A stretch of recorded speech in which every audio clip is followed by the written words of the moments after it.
Many Americans today are uninformed or even misinformed about the truth of our nation's history.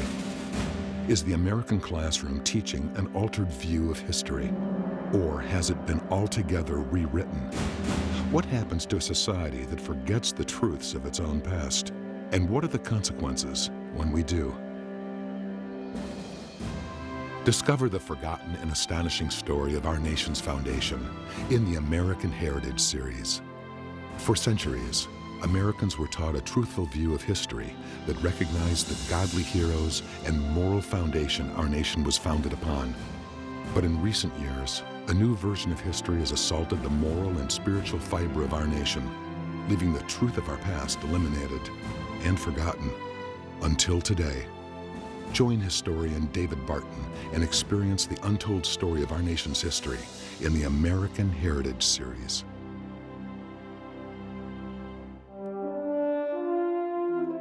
Great historians understand that how we view our history determines the decisions we make in the present and ultimately decides the course of our future. But what happens when we forget the truths of our history? And what are the consequences when we do?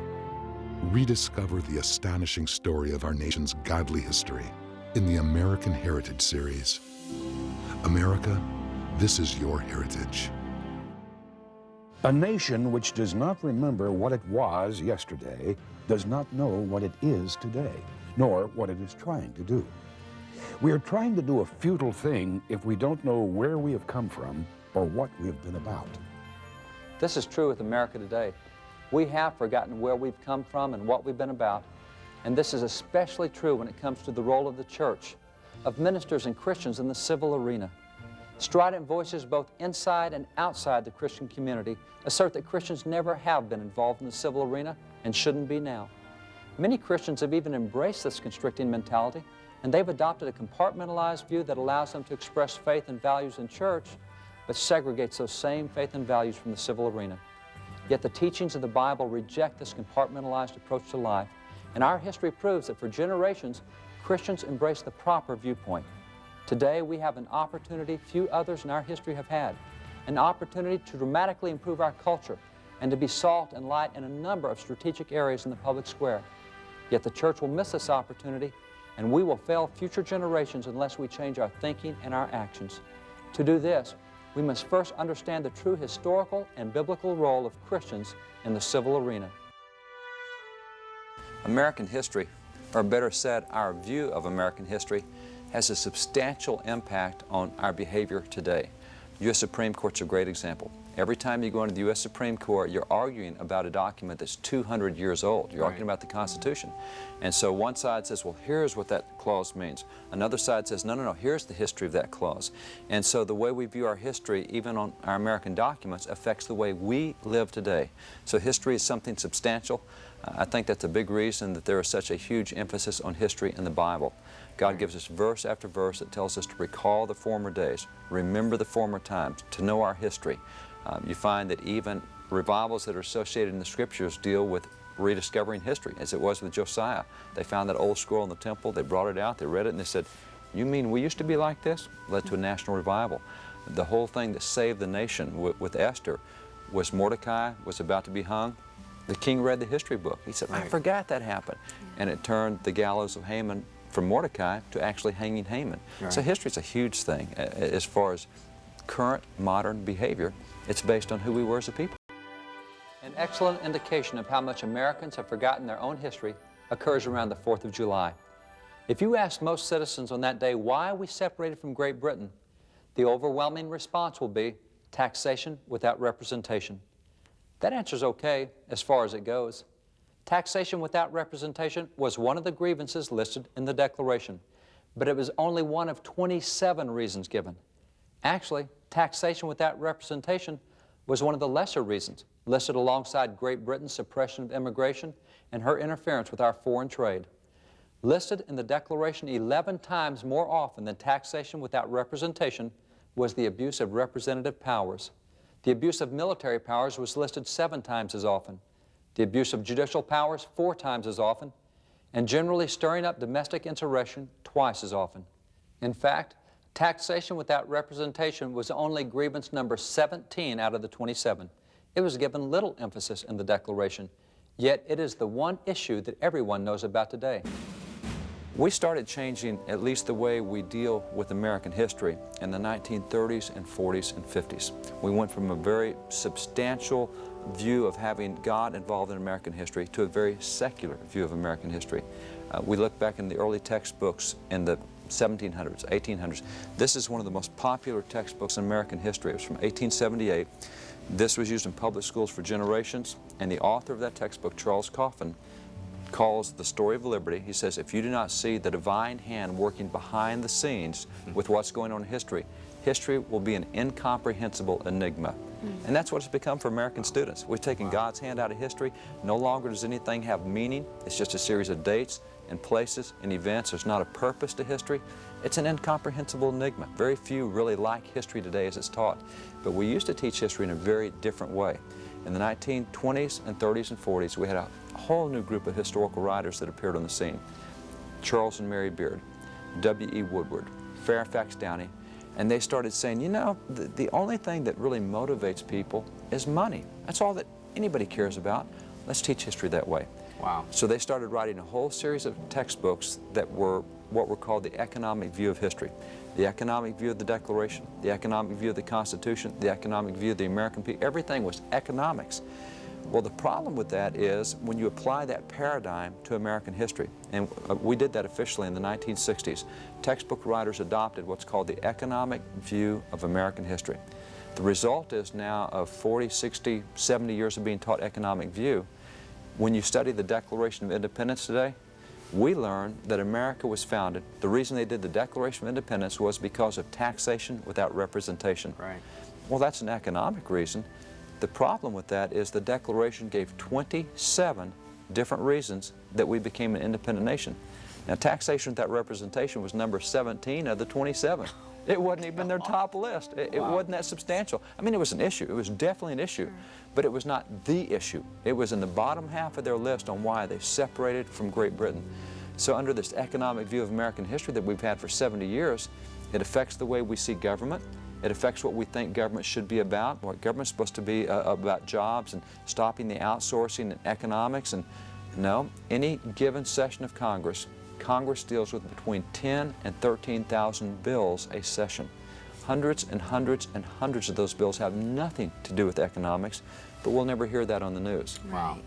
And that's the problem we have with American history. We've taught that history deals only with economics. It's all government's about. And it's all we see anymore. So we've lost so much of the moral and the religious foundations. Are you telling me that that worldview came in the 20s, 30s with the writers that you described? And what was their point there? Was their point to disengage America from its faith of the founding fathers? What do you think the point was in that slew of different writers? What you find is that in those writers that reintroduced this new way to teach history, they were themselves very secular. People like Robert Ingersoll was the first great well-known atheist in America, and he started advocating that American government has been secular from the very inception. The Declaration of Independence is a secular document. Now, that's nonsense, because if you read the Declaration, it acknowledges God 4 times, but he says, oh no, it's a secular document. So starting in 1876, you had a group that was historically called the American Liberal Union. Their whole purpose, they have a platform, a political platform, was to remove God from public affairs, to remove God out of public knowledge, to remove God out of textbooks. That was their platform. Well, a lot of the guys that were writing textbooks, that were historians, were part of that movement, that secular movement. So as they come into the 1920s, their thing is, we don't care about God's hand in history. Now, you go back to our view of history that we'd had, which is what's often called a providential view of American history. That's what every major historian taught. Right. George Bancroft, called the father of American history. I mean, he taught that God's providence in history is as important in history as the events that happen. Where was God trying to take history? Wow. Daniel Webster has a great quote. He says, history is God's providence in human affairs. And that's his definition of history. So we did not flinch from talking about the fact that when we signed the Declaration of Independence, a lot of the signers signed the Declaration because they said they were pursuing religious liberty. The king would not allow them to have Bible societies. He vetoed their missionary societies. He demanded an established church. They didn't get to pick where they want. And founders said, that's why we're separated. Let me make sure I understand what you're trying to say. Basically, American history was accounted for correctly for about 100 years. Actually, longer than that, because you take the first histories we have in America, they start back in the 1630s of Plymouth Plantation. And from 1630 till about 1900, about 270 years, we just told history the way it happened, which meant there was a lot of religious and moral and governmental aspects that were not economic. Right. So 270 years, we taught a full scope of American history. We started about 1900 moving away from that.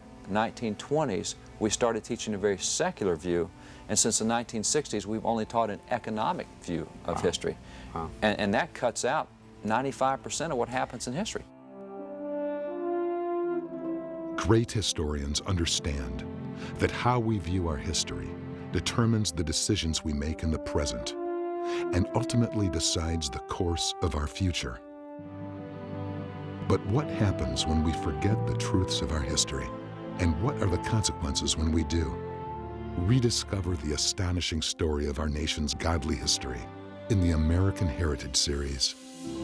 America, this is your heritage. Back in the 1920s, 30s, and 40s, a new group of historical writers began writing textbooks in America. They included Charles and Mary Beard, W.E. Woodward, Fairfax Downey, and many other writers. Apparently believing that the only thing that mattered in life was money, they began to teach American history with that emphasis, and they introduced what is now called the economic approach to American history, authoring books like this, The Economic Basis of Politics. They also presented the economic basis of the Constitution, the economic basis of the Revolution, and in other words, economics was the basis. And since the economic clause in the Declaration was taxation without representation, this is the one clause we've learned about in our history books for the past half-century. And now, after 2 generations of having been taught that economics is the only thing that matters, our behavior seems to conform to that teaching. For example, 45% of evangelical Christians who voted in recent elections said that economic issues were more important than moral issues. And now we even judge our national leaders not on the basis of their moral character or other leadership traits, but rather on the basis of how the economy is doing, what the unemployment rate is, or how the Dow Jones Industrial Average is performing. Yet if you read American history textbooks prior to these recent writers, in fact, if you just read the 27 reasons given in the Declaration for why we separated, you'll find a completely different view of history from that which is taught today. You'll find that issues other than economics motivated most individuals. You mentioned that there was 27 separate reasons that the signers basically wanted the Constitution. What are some of the top 3 if 17 was, you know, basically taxation without representation? And what we don't get is that you have 11 of those clauses deal with abuse of governmental powers. Right. So they were really against, and it was abuse of representative powers. You had the government, the British government coming in, our legislatures would pass laws, and the British government say, oh, we don't want that. Great example was we passed a number of anti-slavery laws as British colonies. The British government vetoed every one of them. We passed a number of religious liberty laws. The British government vetoed them. So we called that an abuse of representative powers. We believed in the consent of the governed. We believed in the will of the majority, and Great Britain kept setting that aside. We had 7 clauses that dealt with military abuses. One of the problems we had is that the military was not run by civilians, it was run by military independent of civilians. So in America, our commander-in-chief is a civilian. We make sure that the civilians are over the military. Yet there are 4 clauses in the Declaration that deal with judicial abuses. The founders said, hey, we're tired of being part of a government where the judges make policy. We're going to start our own nation where judges don't make policy. We never hear that judicial activism was an issue in the Declaration of Independence. You also have moral issues. 2 clauses deal with King George won't let us end slavery. We want to end slavery. We're going to start our own nation where we can end slavery. Religious liberties was another big issue in the Declaration. But all we hear is taxation without representation. This is from 1762, and it is the charter for the very first missionary society in America, the Society to Propagate the Gospel among Indians and others in North America. America thought it was a great idea. But King George III apparently thought that it would compete with the work of the nationally established church, so he vetoed the charter. This type of action by the king did not sit well with a number of the founders who wanted religious liberty in America, including the ability to start missionary societies, Bible societies, or Sunday school societies. Consequently, founding fathers like Charles Carroll of Carrollton and Samuel Adams, who became signers of the Declaration, said that religious freedom was the reason they became involved in the American Revolution. And then there was the issue of slavery. In 1774, Pennsylvania had passed a law abolishing slavery, and other colonies were also making attempts to end slavery, but King George III vetoed those American anti-slavery laws. The king was pro-slavery, the British Empire practiced slavery, and as long as we were part of the British Empire, we would also practice slavery. This position by the king was a source of great discontent for many founders. Henry Lawrence, a president of Congress during the American Revolution, protested against this British position. Lawrence proclaimed, "I abhor slavery, but I was born in a country where slavery had been established by British kings and parliaments ages before my existence." Since the only way for America to end slavery was to separate from Great Britain, many founders decided that separation would be an appropriate course of action. In fact, when Thomas Jefferson wrote the Declaration of Independence, he personally penned the clause declaring, King George III has waged cruel war against human nature itself, violating its most sacred rights of life and liberty in the persons of a distant people who never offended him, captivating and carrying them into slavery in another hemisphere, or to incur miserable death in their transportation thither. Determined to keep open a market where men should be bought and sold, he has prostituted his negative for suppressing every legislative attempt to prohibit or to restrain this execrable commerce. That is, not only has King George III engaged in slavery and the slave trade, but he has even opposed all efforts to stop it. Ending slavery was so important to so many of the founders that when America did separate from Great Britain in 1776, several states began to abolish slavery, including Pennsylvania, Massachusetts, Connecticut, Rhode Island, Vermont, New Hampshire, New York, and others.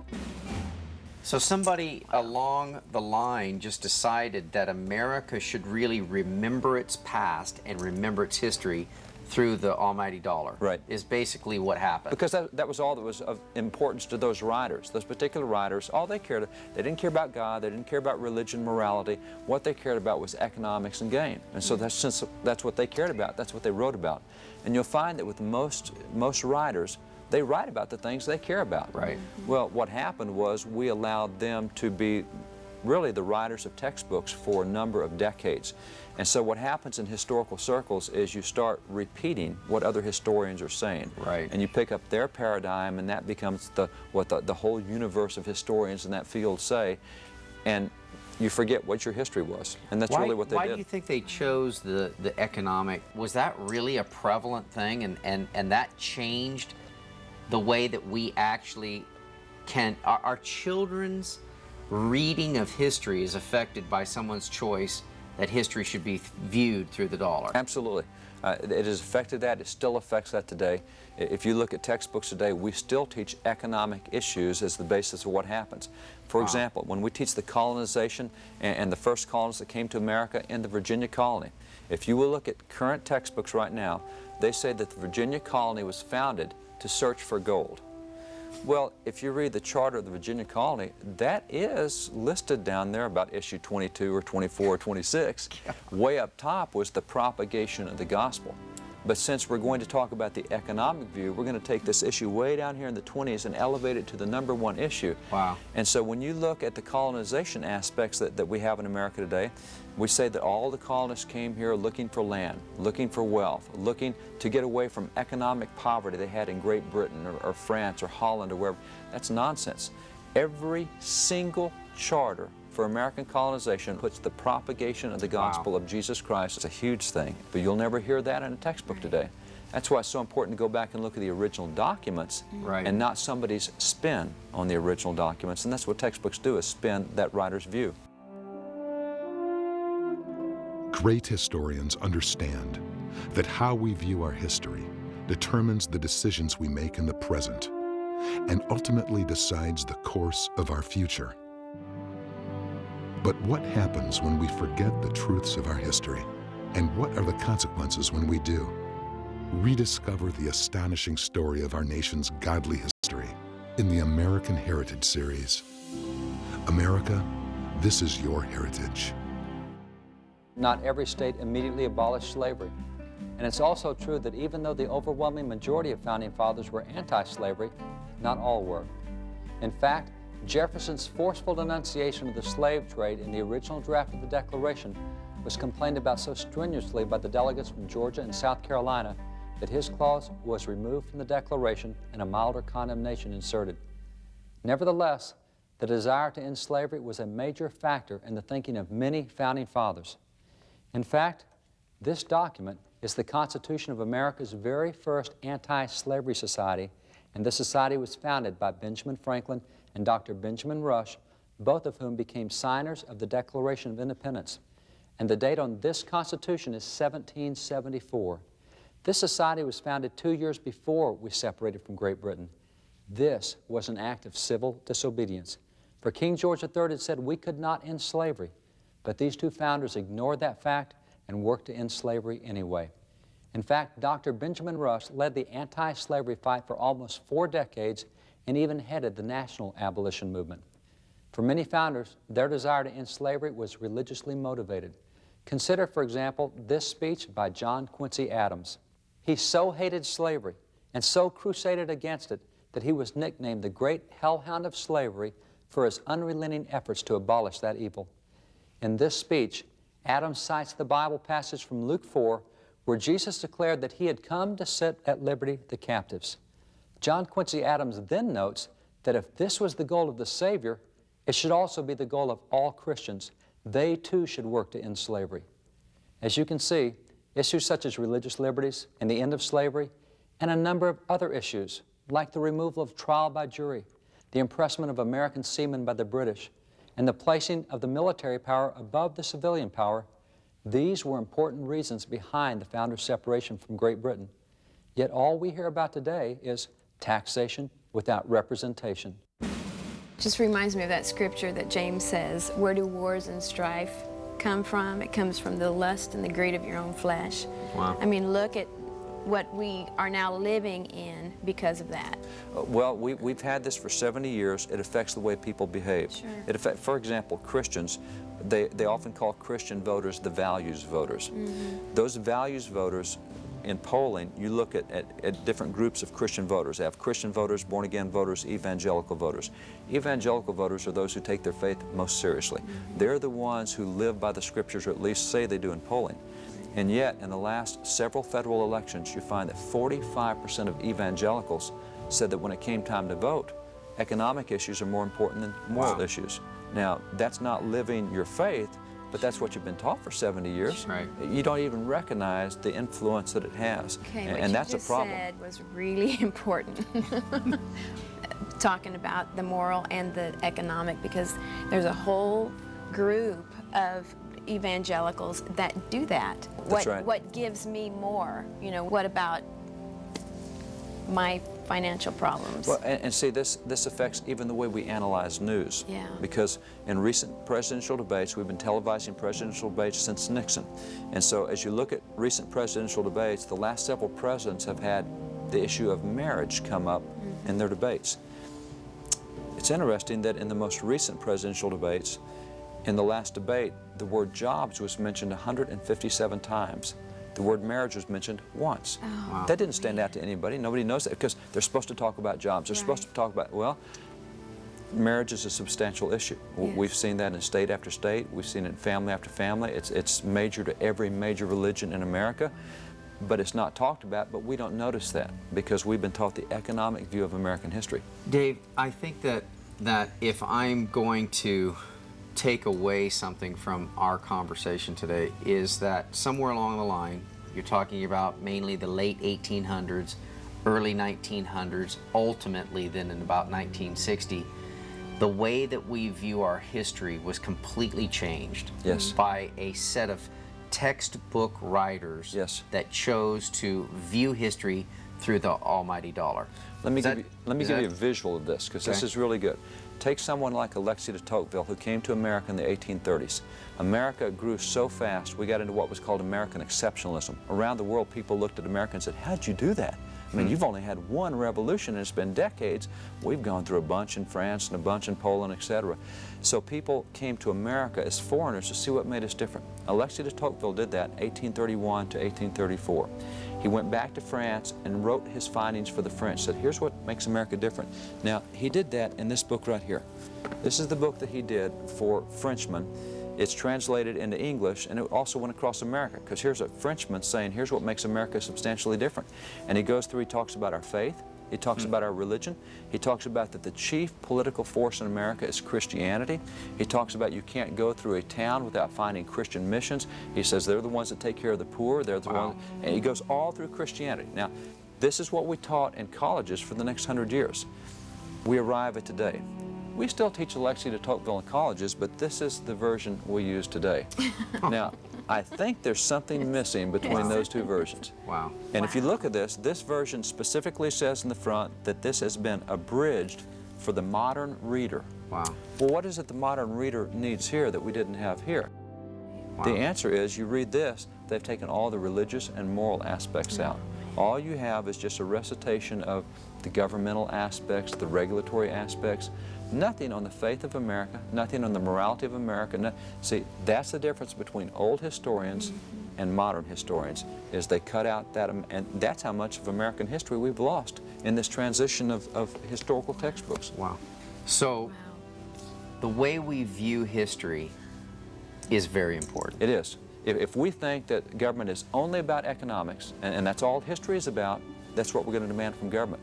But if we go back and read the Declaration and say, no, government's also supposed to deal with moral issues, religious liberty issues, it's supposed to keep judges under control, it's supposed to make sure that the military doesn't get out of... If we know our history that way, then that's what we expect in policies today.